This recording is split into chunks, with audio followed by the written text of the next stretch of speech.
affected include Boston, Providence, Cambridge, New Bedford, Brockton, Quincy, Lynn, Fall River, Newton, Warwick, Cranston, Lawrence, Somerville, Pawtucket, Framingham, Haverhill, Waltham, Malden, Brookline, and Plymouth.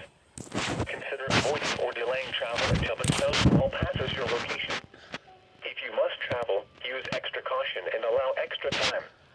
Rapid changes in visibility and slick road conditions may lead to accidents. Reduce your speed and turn on headlights. During snow squalls, the visibility may suddenly drop to near zero in whiteout conditions.